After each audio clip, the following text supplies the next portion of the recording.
Umiwas ang ating idol Rafi Tulfo sa pagboto na pauwiin ang ating dating Pangulong Duterte sa Pilipinas.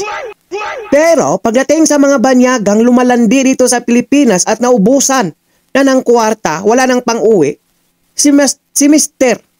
Rafi Tulfo Senator ang tumutulong. Wow. Nasana yung pagka-Filipino mo, Idol Rafi. Idol na idol ka ng mga OFW namin noon. Pakita mo kung sino ka. Ano na nangyari sa'yo? Sa pagboto lang ng okay? Oo. Bakit ka umiwas? Abstain. Ha? Yun po ibig sabihin ng abstain. Umiiwas. Playing safe. Yo, what's up, happy people? Sa mapagpalang araw po. Ayan po, welcome back, Kuya Doy. Ayan, oh. Pag-usapan po natin ngayon yung botohan kahapon at pag-usapan po natin yung kasalukuyang kalagayan ni Idol Rafi Tulfo, mga koigsan. Kahapon po ang pabor sa bumoto na pauwiin si Pangulong Duterte ay 15. Yung total, 3. Alam naman natin kung sino yung total. Ha? Alam naman natin kung sino yung anak sa buho. At yung abstain ay 2. Alam nyo na kung sino, si Soto at si Tulfo. Ang hindi nakadalo, 4, mga kois, mga gayas 4. So nakapag-usapan natin, mga kois, mga gayas. No, pagdating naman sa humanitarian, ayan, pagka-Filipino, mga kois, mga gayas, bakit kaya itong si Idol Rafi Tulfo natin hindi man lang sumang-ayo na pauwiin? But cause nasa gitna, neutral po siya. Ha? Nasa gitna, neutral at umiiwas. Yan po yung ibig sabihin ng abstain, mga kois, mga gayas. Ha? Bakit Senator Idol Rafi Tulfo? Kaya ka po nilagay ng mga OFW, kapwa ko OFW ng mga Filipino dyan para ipaglaban ang karapatan ng bawat Pilipino, ipaglaban ang korupsyon. Ngunit, subalit, Mr. Rafi Tulfo, ika nga ni Vin Tulfo, anak sa buho. Ha? Bakit mo kaya tahimik kayo ngayon sa pagdating sa flood control na trilyones yung nawawala? Bilyones, trilyones nawawala sa kaban ng gobyerno. Ha? Nasaan yung pagka-Filipino mo, Mr. Idol Rafi Tulfo? Ha? Nasaan yung pagka-Filipino mo? Sa pagboto lang ng yes para makauwi ang ating dating Pangulong Duterte na nagsasakripisyo para maiwas sa droga, para magiging mapanatag tayo tuwing gabi, safe ang lahat ng mga kabataan Filipino dyan sa Pilipinas. Yung pag-oo lang o pag-yes, hindi mo magawa-gawa. Kailangan mo pang mag-abstain. Ha? Senator, gumising ka naman. Ba't ka na ganyan? Hindi ka naman ganyan dati, Senator, ha? Idol na idol ka nga namin, eh. Pero mukhang tahimik yata tayo ngayon, idol. Ano pong nangyayari? At yung banyaga, pag naubusan ng pangdatong o pira o kwarta, ay nagpalaboy-laboy na lamang dyan sa kalsada sa lansangan kahit saan sulok ng ating bansa. Ngunit andito ang ating magaling, magaling na si Rafi Tulfo, palakpakan. Hero ng mga banyaga ang ating Rafi Tulfo. Agad niya itong tutulungan. Papahigain pa sa hotel, bibigyan ng pagkain, free plane ticket, palakpakan. Yan ang Filipino, Mr. Rafi Tulfo. Pero ngunit, subalit, bakit Mr. Rafi Tulfo? Pagdating sa kapwa natin Filipino, pagdating sa dating presidenteng si Rodrigo Roa Duterte, hindi mo kayang sagutin ng oo man lamang. Bakit di mo kaya, Mr. Rafi Tulfo? Kabahagi ka na rin ba ng 3 nagno? Yan po ay tanong lang. Kabahagi mo rin ba si Soto? Bulaga. Buong bansa ay nagkakabaha. Huwag naman ganun, Idol Rafi Tulfo. Ipakita mo, ipaglaban mo yung sambayan ng Pilipino, yung mga OFW na dinala ka dyan sa Senado. Binuto ka para ipaglaban yung kapwa Pilipino, Mr. Rafi Tulfo. Magaling ka sa mga banyaga. Agad kang umaksyon kasi nga Rafi Tulfo in action. Agad mo silang aaksyonan. Pero itong kababayan natin, itong dating presidente natin, hindi mo kayang aksyonan agad. Why? What happened to you, Mr. Senador Rafi Tulfo? O kita mo, sa mga pinagagawa-gawa mo ngayon, pati yung kapatid mo, si Vin Tulfo, binabanatan ka na rin. Mga anak sa buho. Bakit kayo binabanatan ng sarili niyong kapatid? Sa tingin niyo, bakit? Why? Siguro may mali. Kasi pag walang mali, hindi ka babanatan ng mismo kadugo mo. Yung kapatid mo, binabanatan kayo. Ha? Buti pa si Dalo Bender ay nag-yes na pauwiin si ating Tatay Digong. Palakpakan si Dalo Bender. Ha? Erwin Tulfo. Nakapagtataka naman, Mr. Rafi Tulfo. Ang apang-apang mo pa noon. O diba? Ang apang-apang mo. Sa sobrang apang mo, yung sundalong pinagalitan mo dahil nakabuntis, hindi nakapagbigay ng sustento sa kanyang ka-live-in partner. Pinagalitan mo. Na hindi mo alam, Mr. Rafi Tulfo, nasa kalagitnaan ng bakbakan pala iyon. Ha? Nakakalungkot. Kinabukasan namatay yung sundalo. Namatay yung sundalo. Bakit? Eh, siyempre, ikaw ba naman pagsabihan, tatanggalin kita sa serbisyo mo. Ipapatanggal kita, mawalan ka na ng trabaho. Pakakasuhan kita. Yung sundalo na nagipaglaban sa mga terorista na wala yung concentration. I think na yun ang dahilan kaya tinamaan at namatay yung sundalo.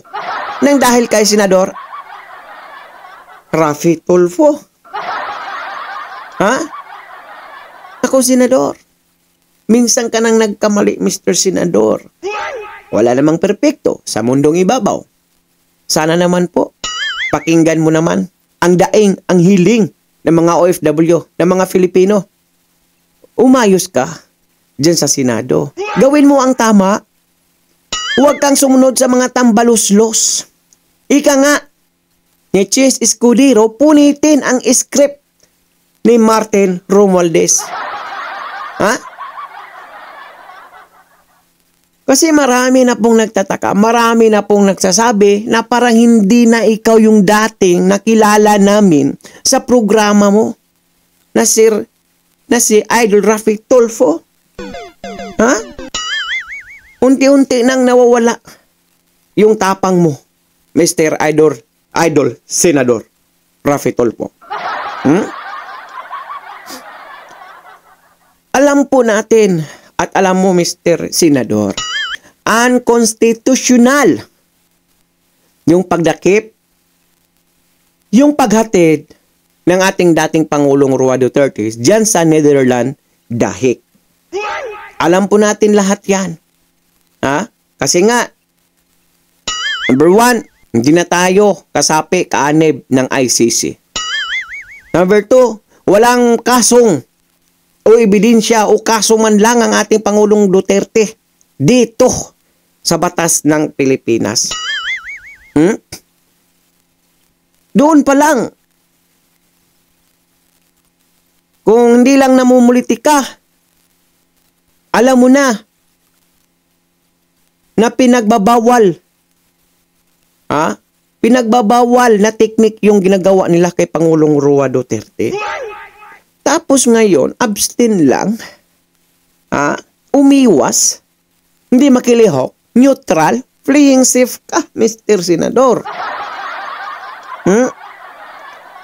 Kala ba talaga namin ay talagang wala kang sasaltuhin? Sa programa mo nga, pinapagalitan mo ngayong mga lispo, mga sundalo, yung mga attorney, abogado. Bakit medyo tahimik kayo dyan ngayon? Baka may balak po tayong tumakbo sa 2028 sa mataas na posisyon, ha? Nako, hindi ka mananalo. Sinasabi ko sa iyo, Mr. Senador, hindi ka mananalo kay Inday Sara. Itaga mo yan sa bato mo. Oh. Ang lakas mong mang sermon sa programa mo. Eh, yung anak mo, pumunta ng United States. Isang gabi, nakaubos ng 2.7 million pesos. Buti pa, si Vintolfo ay narinig namin, nakita namin na pinangaralan ang anak mo. Dahil kung hindi mo sila kayang pangaralan yung anak mo, Senador Raffy Tulfo, si Idol Vintolfo ang magpangaral sa anak mo.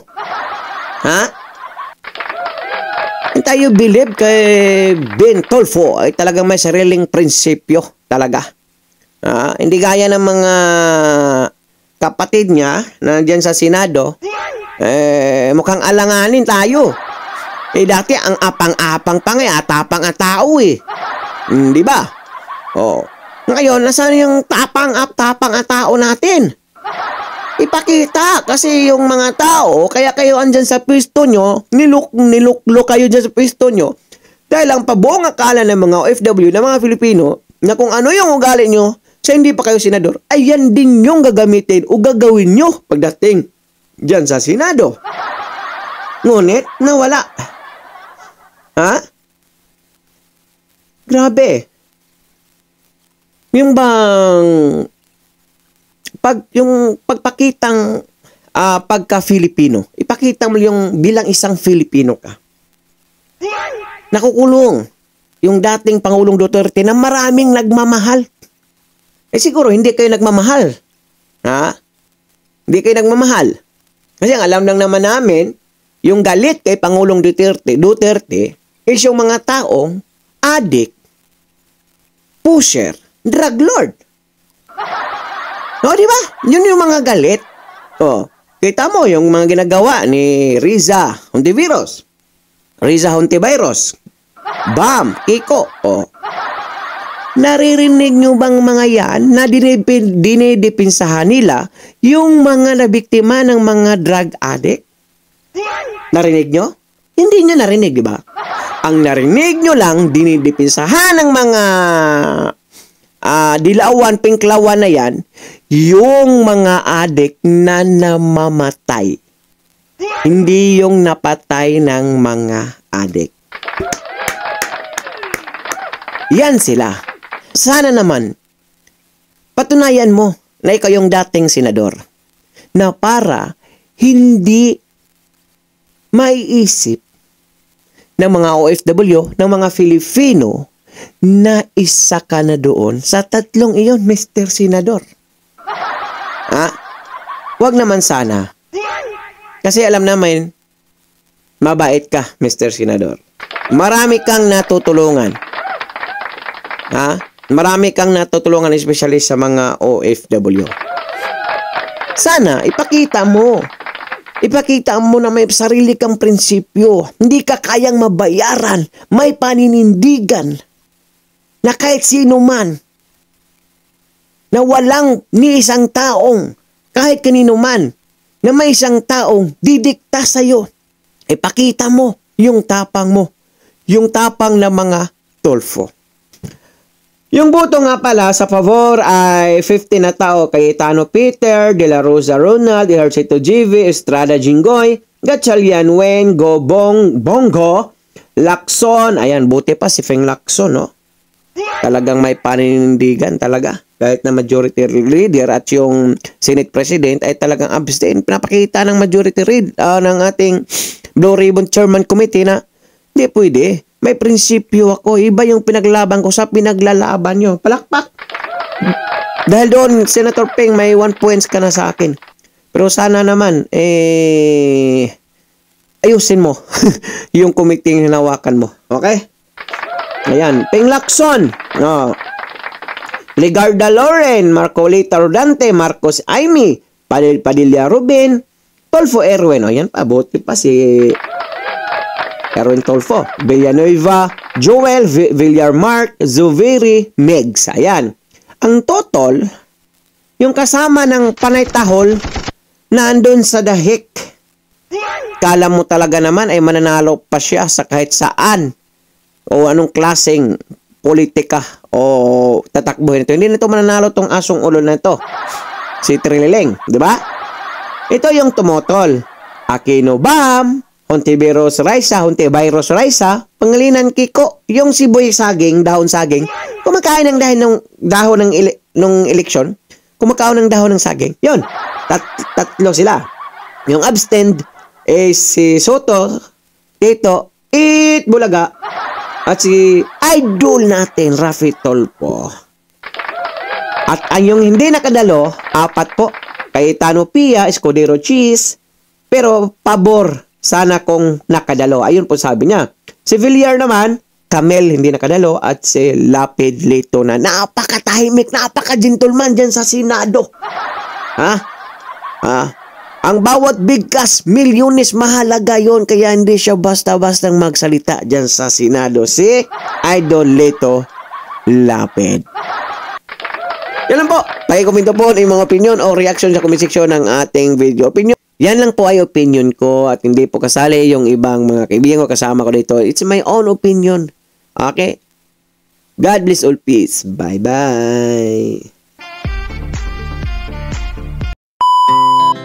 Our hearts beat to the city streets. We began to feel the fire. We rise like